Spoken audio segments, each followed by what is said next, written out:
All right, here's our last example for chapter 10. Find the length of a 135-degree arc and the area of the sector contained by that arc on a circle with radius of 8 inches. So that sounds kind of wordy, so let's go ahead and draw out what we're talking about. We've got a circle, so something like that. Here's our center, and they said that the arc is a 135-degree arc. So here's one side. Now here's kind of what I'm thinking. If this is the start of my arc, if I go straight up, that's going to be 90 degrees. If I go straight to the left, that's 180. So I'm going to be actually probably exactly halfway in between those. But that can give you an idea of how big the arc is. So from here to here,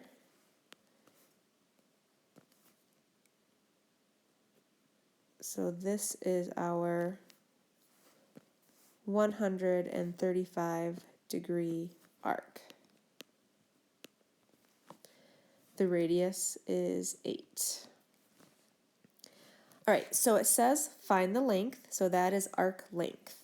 So remember, arc length is equal to the measure of the arc over 360 times, now because we're trying to find the length of the arc, that's a circumference, so pi times your diameter. The measure of our arc is 135. They already told us that, which is nice. Over 360. Sometimes this gets so sloppy. Or a lot of times. But all right, 360 times pi times now our diameter. If the radius is 8, that means that the diameter is 16. We'll just double that. All right. Yep, there she goes. All right, so we're going to first reduce with 135 over 60. I believe you can divide by maybe 45s. And we will get 3. 135 divided by 45 is 3. 360 divided by 45 is 8. So we have a 3 over 8 times a pi times 16. That's 16 over 1. We can keep reducing this. You can do some cross-reducing at this point because it is, you're just multiplying fractions. So the 8 and the 16, 8 divided by 8 is 1, 16 divided by 8 is 2.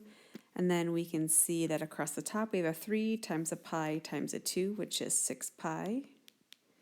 And then our denominator 1 times 1 is 1. So our arc length is equal to 6 pi. And it did not say what to round to, so we are good to leave pi in our answer. So arc length equals 6 pi. So moving on to the area of the sector. That is the other thing we need to find. So I'm going to, well, that circle is staying right there. Maybe I'll, okay. Well, got that circle. There you go. Let's see. What are we doing? Area of the sector. So our area formula is the measure of the arc over 360 times our formula for area of a circle, which is just pi times your radius squared. So we already figured out from this last problem that we did is that the measure of our arc is 135 and the radius is 8 and we just plug it into the formula.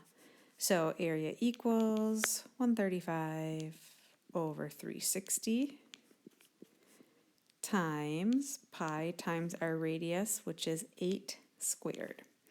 And then we'll do some simplifying. We already simplified 135 over 360 to get 3 over 8. That was just dividing by 45s. And then there's a circle that, okay, we'll just ignore that circle.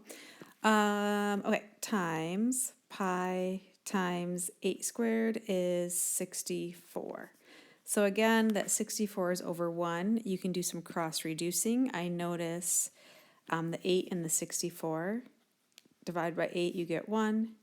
Divide by 8 and you get 8. And then we will multiply what we have left. On the top we have and that pi is over 1 as well, in case you're wondering where that goes. That's in the top of this fraction when we see them all as fractions. 3 times pi times 8 is 24 pi. In the denominator we have 1 times 1 times 1, which is 1. So the area of our sector is 24 pi. And again, they did not tell us what to round to, so we don't have to multiply that out. But as soon as they say round to the nearest tenth or hundredth or something like that, then we will grab our calculators and multiply out by pi. But we can just leave that one for now.